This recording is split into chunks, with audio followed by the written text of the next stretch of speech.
Hey, what's going on? This is Aaron Price, the CEO of Tech United New Jersey, with a new show today called The Priced Round. You may pick up on the fact that my name is Aaron Price. It's a play on those words because we're going to talk about investment and what it means to work with venture capitalists. And I'm really excited today to welcome Steve Sokoloff. He's a managing partner at Tech Council Ventures. Steve, nice to have you with us today. Hi, Aaron. Thanks for inviting me. Can you share a little bit about TCV? And hello to those of you watching. If you have comments and questions as we go, drop them in the chat and whatever social media platform you're using, and we'll try to weave them into the show. But Steve, tell people about Tech Council Ventures. Sure. So TCV, or Tech Council Ventures, is a New Jersey-based venture fund that was founded about 20 years ago, actually by Tech United. And this was part of the Tech United mission to support capital formation for startup technology companies in the state. And so we've now on our second fund that we've been investing for the last couple of years, and very excited about investing locally, and for diversity reasons, we invest in the Mid-Atlantic region, but we have a heavy emphasis and eye on activity here in New Jersey. Awesome. So before we get into the specifics on venture fundraising or those pitching in venture, and Amos, I'm sorry, it's great to have you join us from France. We can't help you with your MacBook, but hopefully you'll learn about venture capital as we go. Nice to see you on Twitter. We're going to play Priced Round Pictionary, Steve, to set the stage of some of the topics we're going to go over. And so we're gonna bring up the special Pictionary cam. Here it is, right? And we got special Pictionary music. And what's gonna happen is I'm gonna draw a few things. You're gonna try to guess what they are, and they're gonna be relevant to the topic. Okay, so they're going to be relevant to the VC world. All right. We don't have a timer, but if this goes on forever, Jasmine will give us the hook. Reminding me of some math classes in college where I would just watch the professor's hand writing formulas. Is there an intro? Wait, is there an intro that we need to wait for? No intro? Oh, we can do the intro. I like intros. Let's do it. Maybe we'll do it at the end. Okay. It's okay. What's great is we can't hear backstage. I can just see a lot of nodding. So here we go. First round is, remember, related to venture investing. Okay. I'm assuming you can see this. Hopefully my drawing's decent.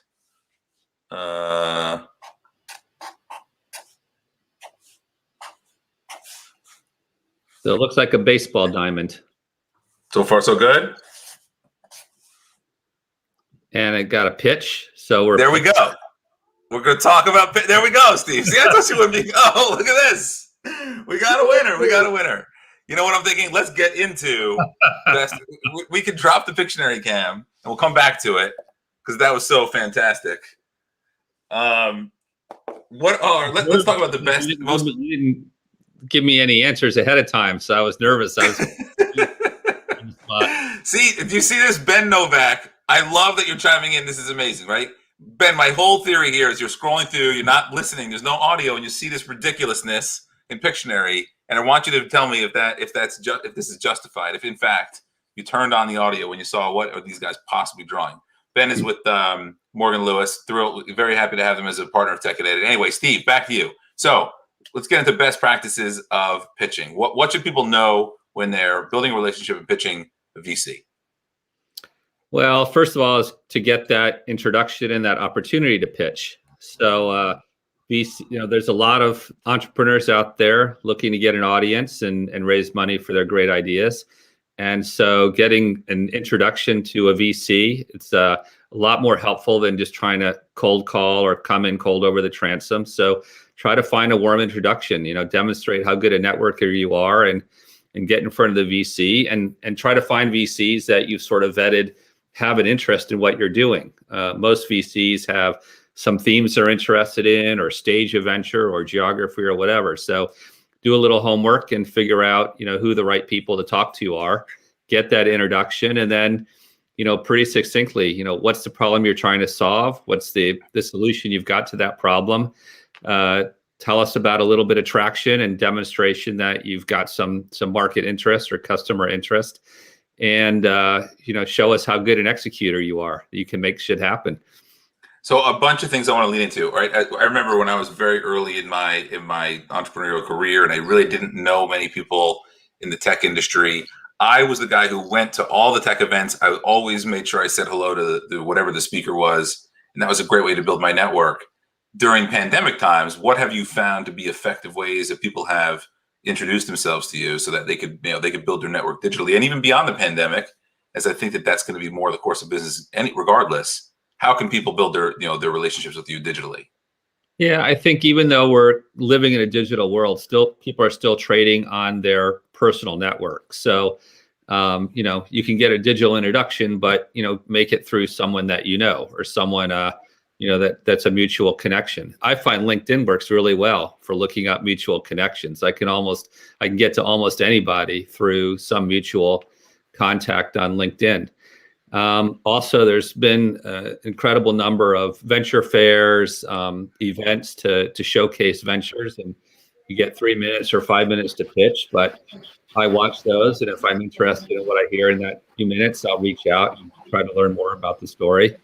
And there's great networks like Tech United and others, the New Jersey Economic Development Authority, et cetera, that are all great conduits. And then finally, our website's up. We've got a lot of information about the firm there, including our email addresses. So you can try that over the Transom email and put something in it that grabs our attention. Awesome. Okay, so we're going to go back to Pictionary for the next topic. You ready for this? Sure. All right. Now that I'm 1 for 1. now you're 1 for 1. Here we go. Okay, so this is going to set the stage for the next topic. Okay. So we got, and we've touched on this a bit, but we're going to go a little deeper. So I figure we might as well draw it first. So here we go. You ready? We're working on music and drama. Someone might dive through your window and tackle you. What's that? It'd be a drum roll or something. Yeah, we Jasmine's like, yeah, I got no drum rolls. Okay, here we go. You ready? So,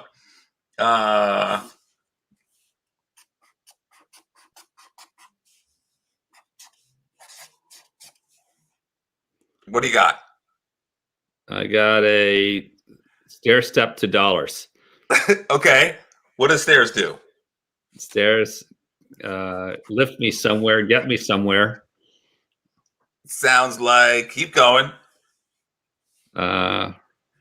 Raising dollars. There we go. Raising capital. That's what we're talking about. 2 for 2, Steve. Loving it. It's pretty good. Honestly, we may never end this show because I'm having such a good time. So let's talk about raising. I want to talk about this as an asset class, actually, both from it was raising capital, Nissan, but thank you for chiming in.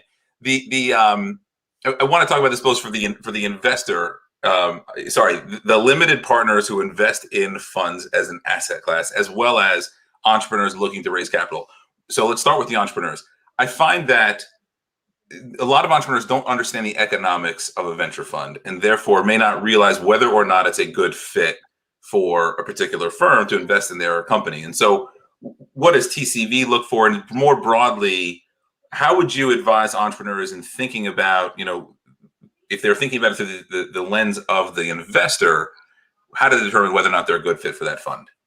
Yeah, I think the basic things to think about are, you've got to have, these days, you want to have a story that's fairly capital efficient. So, how much money do you really need over time to get to your proof points and your ultimate success and exit? And, there are funds that are very early stage funds. They'll take pre-seed or seed stage risk. They'll give you a little bit of money, but they might not be able to support you for the long term, but they're a good way to get started. There are other funds when you've kind of proven yourself and you have some track record in the marketplace, for example, and you're looking to raise more expansion type money, then you're going to look for funds that are sort of larger and can provide that kind of growth capital. Almost every fund lives in a 10-year fund life. So we're all looking for an exit in the life of the fund. And, generally we're all trying to think about 20% fund returns over time. And so we want to go into deals. For an early stage fund, we want to think we can get a 10x return on deals. If you're a later growth stage fund, you're looking for 3x returns on deals. So you've got to be able to prove those kind of economics. let's lean in for a second on some of those, because especially at first time or entrepreneurs who haven't raised capital before, understand the model, might get a little confused. You talked about, in general, funds try to drive a 20% return, but also you're looking for companies that drive a 10x return to the fund. And I wonder if some people might have some misunderstandings there, right? How many investments does it? Let's talk about the average size of a fund. How many investments you typically make out of that fund, and how many go nowhere, how many plateau, and how many grand slams do you hope to get, or does the average fund look to get? Yeah. So again, there's a wide variety of investors in the marketplace. There's more than 1,000 active funds out there these days, and you've got very early stage funds that will take $20 million and spread it across 100 investments, and they'll just put a little bit of money in a bunch of different deals and see what pans out. And they know that a lot of them aren't going to go anywhere. And you've got other companies that are more growth stage, that are looking for a track record in terms of customer traction, revenue growth, et cetera. And they're looking for surer bets. They still know that they're taking some risk, but a 3x across enough deals is a winning fund return.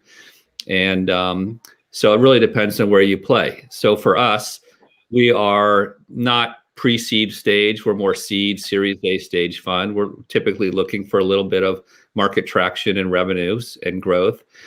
And, we're looking for that 10x return so that we can have a couple of big winners and a handful of moderate successes, and, take our lumps on 4 or 5 deals. And, and frankly, there's probably 10 to 12,000 deals getting done in the US in a year in venture capital, and there's probably 1,000 exits. So you can see that that pipeline of going from funds, startups raising money to eventual exits there's a pretty good winnowing there. Yeah, Ben asked a great question. I remember when we first talked about the impact of the pandemic, when things just started. And some of the nerves, in the industry based on, how things have unfolded. He's asked, is TCV investing more or less the same through COVID? Yeah, I'd say we've probably invested more, which has probably more to do with just the timing of our fund situations. That's another point to know as an entrepreneur is, so funds typically, I mentioned 10-year fund lives. So typically that a fund has a 5-year investment period and then a 5-year harvest period. So we're looking to put our fund to work in new deals in the first 5 years. And then we're working with those companies, providing follow-on capital and looking for ways to, get exits in the second 5 years, basically. So for us, we raised our last fund in mid-2019. So we're right in the middle of our investment period that happened to coincide with COVID. So, so we sort of kept investing through it. The whole market took a dip, in Q1 and Q2, but by Q3 last year, the market was back, and Q3, Q4 were record investment quarters for venture. So, the market took a sort of a half-year dip, but it has come back, and I'd say we kind of followed the same model. And so let's talk about the other side of the equation. Where do venture funds raise their money? And is it these wealthy individuals? Are they corporations? Who should consider this as an asset class? How risky can it be? Can you share a little bit more about the industry there? Yeah. So, I mean, the asset class it's risky, but on average, it's produced good returns over the years. So, long-term returns have been median, 15, 20% returns. So that's great. But the other thing you have to be aware of is there's a big diversity in returns across managers. So, the top quartile or top half of the managers have beaten the S&P over the years, and the bottom half of the managers have, lagged the S&P, and we're not done well. So there's definitely something to say for manager selection, as with any type of investment. I'd say, for people thinking about investing in the asset class, there's a couple things to think about. One is, if you just want to dabble a little bit, or you want to support, friends and family, entrepreneurs doing their first startup, you can put a little money at risk and, don't bet the ranch, and get involved in that way. If you're really thinking about it as an asset allocation, in terms of your wealth management, then there are rules about accredited investors and qualified investors to get into venture funds. And, I'd say, most asset managers might allocate, 5% plus or minus of their portfolio to the venture asset class. And, if you want to do that, then you look for, the top managers to invest with, and you can pick types of managers and themes and geographies and, impact or whatever kind of themes you're interested in doing that. Have you found that we've talked about, the size of the state in New Jersey can be sometimes a little bit of a challenge to make your way all around and hit all the deals. Have you found that the pandemic has made it easier to have access to deals, more broadly? I think for me I would say the pandemic has actually made my life much more efficient. And so one is the state is a lot to cover. And as I mentioned, we have a Mid-Atlantic regional focus just to provide diversity. If you take the Mid-Atlantic region here, which is New Jersey and its surrounding states, that's about 20 to 25% of the U.S. venture market. So we get good access to deal flow. But I was probably spending 2.5 hours a day driving around, meeting different teams and working with companies in the portfolio. And with COVID, of course, we've gone virtual, and I got that couple hours a day back to spend with people online. So that's been huge. The second thing is, we're a broad fund. We specialize in areas that are, strong in New Jersey and the surrounding states. So digital health, enterprise tech, media, fintech, clean tech, et cetera. And it's a lot of topics to cover. And one of the great things about being online is we can bring experts really easily in to meet entrepreneurs with us and help us vet ideas. It's a little bit like watching Pawn Stars. And we can bring in our friendly experts in each area. And if we make an investment, it makes it actually easier to make strategic introductions to the portfolio companies, hook them up with strategic partners of ours or other people in the Tech United network, et cetera. So I think it's actually raised the game, in a weird kind of way, I guess, given the pandemic. Yeah, agree. It's really fascinating. And Ben, again, for those who are watching, is a partner in Morgan Lewis, a very supportive law firm of Tech United, has been for many years. Ben, I'm curious in watching the chat if you've seen an increase in deal flow for the firm in the pandemic, and any insights you have here. But before we go, we're going to bring Jasmine on, and we're going to do a little competitive Pictionary, and we'll see who can get the last round first. There's no prize except lots of pride for having been the winner of the premier priced round Pictionary extravaganza. Are you ready, Jasmine? Well, I know as you're writing in person, I'm really at a disadvantage here. Do you, by the way, Jasmine, our head of experience at Tech United, say hello for those who may be new to the show. Are you ready? Here we go. So just, it's too bad you aren't in person, because I feel like, Jasmine's got sharp elbows. I think you'd go down, Steve, but here we go. And let's see what I can do here. This would be embarrassing if I don't do it well, but we're gonna see how it goes. Oh boy. This is not as good as I was hoping, but let's see. Oh no, I ruined it, I think. You know what that is? I thought I was beginning to look like my physique after a year. But now what? I got New Jersey with little Sandy. Yes. You got New Jersey. I think it's maybe comes over here a little bit more and comes back up and around, but did you mean to do Sandy Hook? No, I just was trying to get the state in general. It's kind of amazing that you even got. Yeah, just there again, 3 for 3. That was fantastic. Anyway, this concludes the first episode. Jasmine, sorry you didn't get to really participate much. You have any other questions for Steve before we go?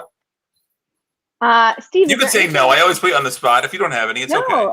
Steve, is there anything coming up in the next couple of months that if startups are interested in connecting with you, that they could potentially sign up for if they wanted to meet with a member of the Tech Council Ventures team? There's a couple things that we do in partnership with Tech United and Aaron and Jasmine. That would be great ways, which are one is Startup Showdown, where every couple weeks on a different theme, we get we and one of us, and we get a couple fellow investors, and we vet and pick 3 startups to pitch. And so that's a way to jump in that queue. And also just to watch it, you get to know us a little better and get to hear some investor feedback. We also have what we call TCV office hours. So we kind of spend an hour every other week talking to a handful of startups. And that's a good way. And then there's some upcoming big Tech United events that we'll be participating in virtually. Very true. Excellent. Awesome. Well, this was a lot of fun and very informative, which generally is a good recipe for success. So we'll do our virtual high five on the count of 3. 1, 2, 3. Boom. Thanks for joining the first episode of Priced Round. We'll definitely do this again with the Pictionary. Check out techcouncilventures.com. Check out techunited.co. We'll see you soon. Thanks a lot, Steve. Thanks, Aaron. Thanks, Jasmine. Bye-bye.